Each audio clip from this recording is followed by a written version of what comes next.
O nascimento e a circuncisão de João Batista. Estamos agora em Lucas, capítulo 1, versículos 57 a 80. O díptico dos nascimentos compreende, de um lado, a narrativa do nascimento e da circuncisão de João, acompanhada do Benedictus, e encerrada com um estribilho sobre o crescimento, e do outro lado a narrativa do nascimento de Jesus, seguida do Glória, e a narrativa da circuncisão. Assinalaremos, é evidente, a importância dada, segundo o caso, à circuncisão e ao nascimento de cada um. O segundo estribilho sobre o nascimento é colocado depois da narrativa da apresentação no templo, capítulo 2, versículo 40.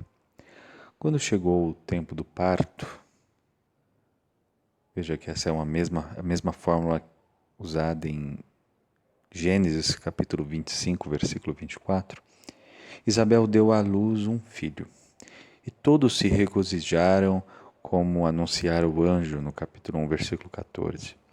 No dia previsto pela lei, o 8º depois do nascimento, conforme a lei, o Levítico, capítulo 12, versículo 3, também vemos isso em Filipenses, capítulo 3, versículo 5, parentes e vizinhos foram à casa de Zacarias para a circuncisão do menino, e diz Lucas, queriam dar-lhe o nome do pai.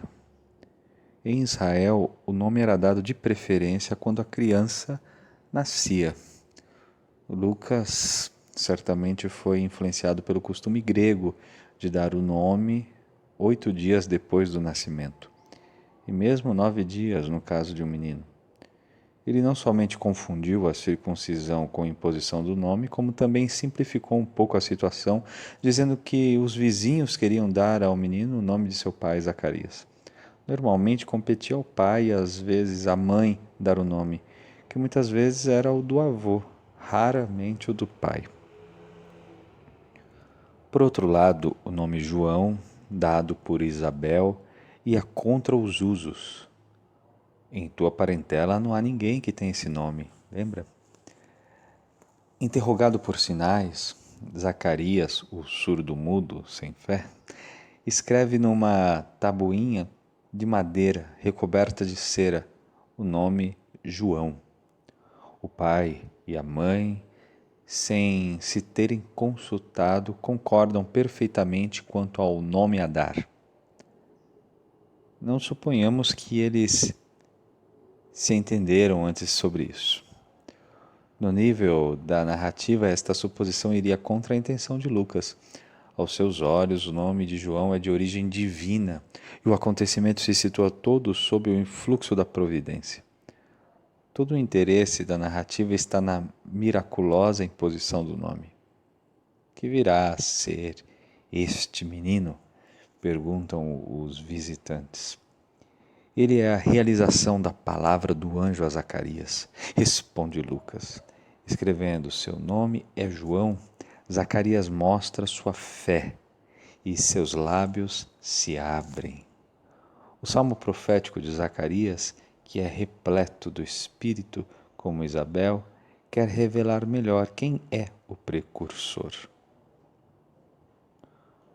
Vejamos então o salmo de Zacarias, que é o Benedictus, que está aí na sua Bíblia, capítulo 1, versículos 67 a 79, e é aquele cântico que é rezado em todas as manhãs, na oração das laudes, tal como Magnífica, rezado todas as tardes na oração das vésperas.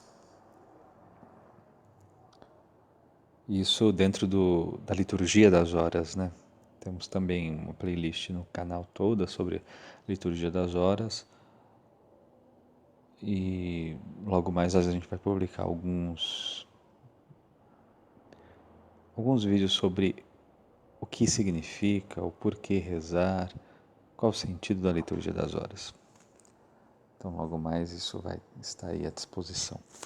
Então vamos lá, o Benedictus se compõe aparentemente de 2 longas frases gregas,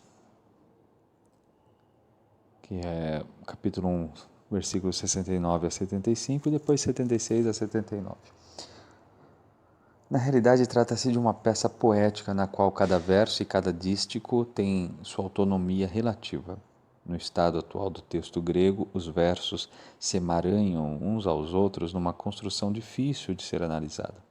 Seguindo, no entanto, os temas expressos, propomos uma divisão em 5 estrofes. Primeira, versículos 68 a 69. Essa primeira estrofe celebra a ação salvífica de Deus na casa de Davi. Deus é louvado por ter visitado o seu povo. A palavra visitar é muito usada na Bíblia para indicar a intervenção de Deus recompensando ou castigando. Muitas vezes o contexto em que ela aparece é messiânico e escatológico. Deus nos suscitou na casa de Davi uma força de salvação. Esse poder divino de salvação que se manifesta com a vinda do Messias. Podemos ver algo parecido em Eclesiástico, capítulo 47, versículo 11. Segunda estrofe, podemos analisar os versículos 70 e 71. A estrofe anterior gira em torno da ideia de visita à salvação. Aqui o pensamento se concentra no binômio anúncio dos profetas salvação. A salvação trazida hoje realiza a profecia. Terceira estrofe, versículos 72 a 75. Estrofe mais longa, ordenada em torno do binômio promessa-libertação. A vinda messiânica realiza a promessa feita aos pais e cumpre a aliança selada com Abraão. Libertados dos inimigos, poderemos servir a Deus em santidade e fidelidade. A salvação é a realização da aliança. Quarta estrofe, versículos 76 e 77.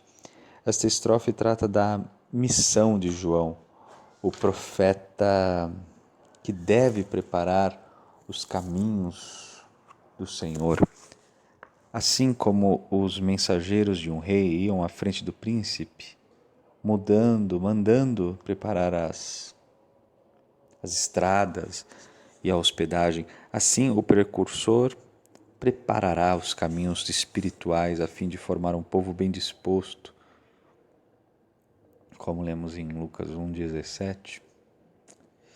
Notemos que isso também remete a Malaquias, capítulo 1, versículos 2 a 3.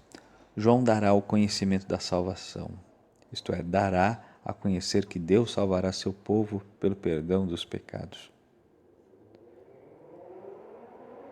A quinta estrofe, versículos 78 a 79, a visita nos lembra o tema da primeira estrofe, mas desta vez trata-se da visita messiânica do Filho, do astro que surge. Ela se deve às entranhas de misericórdia de Deus. A luz messiânica iluminará os que estão nas trevas e guiará nossos passos no caminho da paz. Com Magnífica, o Cântico de Zacarias usa várias expressões e temas da Escritura. Temos nele novamente uma composição em estilo antológico, mas não tão homogênea como o Cântico de Maria. Pelo menos os versículos 76 e 77 aparecem claramente como uma inserção. Os versículos 68 a 75 e 78 a 79 seguem-se perfeitamente e falam da vinda do Messias, o filho de Davi, respondendo ao apelo dos profetas e à promessa feita pelos pais. Deus vem visitar seu povo e inaugurar a era messiânica da salvação. Nos versículos 76 e 77,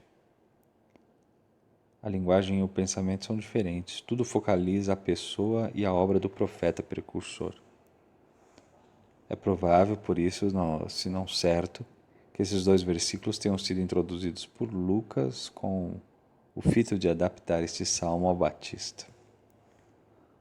Agora, onde terá Lucas encontrado este salmo primitivo que pulula de hebraísmos? Há muitas hipóteses. Alguns pensam numa composição de origem judaica cujo vocabulário pietista seria o dos meios sacerdotais frequentados por Zacarias. Outros, entre os quais nos incluímos, preferem falar de uma poesia litúrgica judaico-cristã, porque o hino canta a vinda já efetivada do Messias, filho de Davi. Graças a ela, visitou-nos o astro que surge vindo do alto. O verbo visitar está no passado e não no futuro, como corrigem alguns manuscritos. Pode ser que se trate até de um hino pascal. Deus nos suscitou, pode significar ressuscitou também, uma força de salvação na família de Davi, conforme lemos no versículo 69. Se adotarmos esta hipótese, Lucas teria usado um hino judaico-cristão adaptado à circunstância. Lucas termina o ciclo do Batista com um estribilho sobre o crescimento, cujos termos são tirados das narrativas da infância de Isaque e Ismael, em Gênesis capítulo 21, versículos 8 e 20. Também Lucas se inspira na narrativa de infância de Sansão, lida em Juízes capítulo 13, versículos 24 e 25, e também na narrativa de infância de Samuel, 1 Samuel capítulo 2, versículos 21 e 26, e capítulo 3, versículo 19. Relatando que João morava nos desertos, ele anuncia diretamente a atividade do Batista, conforme lemos em Lucas, capítulo 3, versículos 2 e 4, e capítulo 7, versículo 24. Vê-se aí um traço próprio de Lucas. Para ele, tudo é realização da antiga profecia e tudo anuncia e prepara o futuro. Ele é o homem da história da salvação e, sobretudo, da unidade dos tempos da salvação.